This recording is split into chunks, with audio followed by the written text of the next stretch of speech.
अग्निहोत्री साहब, ये बताइए कि ये जो भी कानून का, ये कृषि कानून का मसला चल पड़ा है, किसान कह रहे हैं कि हम बिना कानून को रद्द कराए वापस नहीं जाएंगे, सरकार इस मूड में लग नहीं रही, तो ये जो हठ योग चल रहा है ये कब तक चलेगा और ये किस तरह से शांत हो सकता है?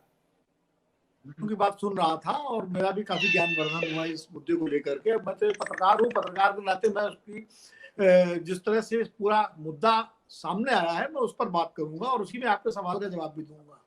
देखिए, केंद्र सरकार ने एक तो पूरा, मैं उसकी नियत या मंशा पे सवाल नहीं खड़ा कर रहा हूँ। जाहिर है कृषि सुधारों की डिमांड बहुत लंबे समय से इस देश में रही है।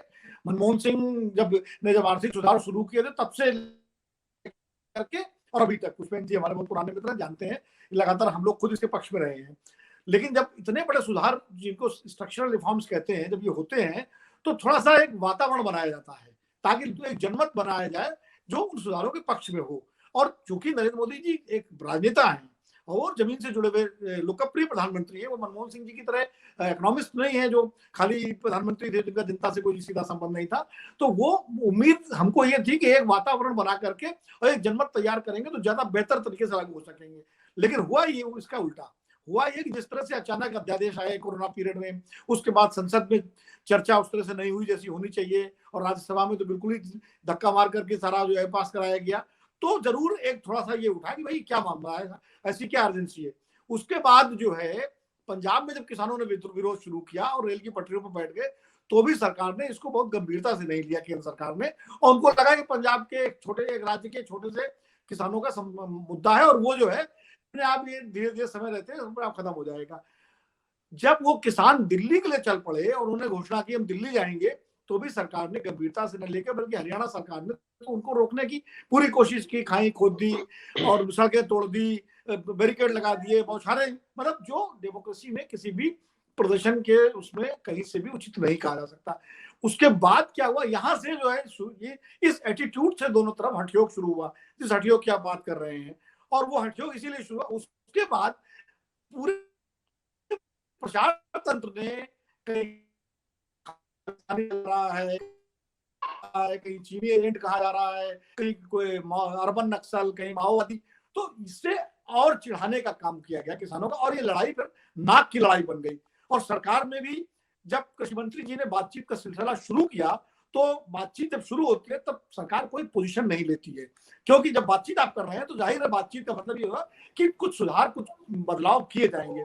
लेकिन बनारस में प्रधानमंत्री जी ने एकदम एक पोजीशन ले ली और उन्होंने एकदम कहा कि सारे लोग भ्रम के शिकार हो रहे हैं जो आंदोलन कर रहे हैं। तो वो एक, जब प्रधानमंत्री जी ने पोजीशन ले ली तो उसके बाद तो ये समझ में आ गया कि ये मंत्री क्या कर सकते हैं, क्योंकि आखिर एक उम्मीद की जो किरण होती है वो जो head of the state, head of the administration, वो तो प्राइम मिनिस्टर है, वहां से हुआ।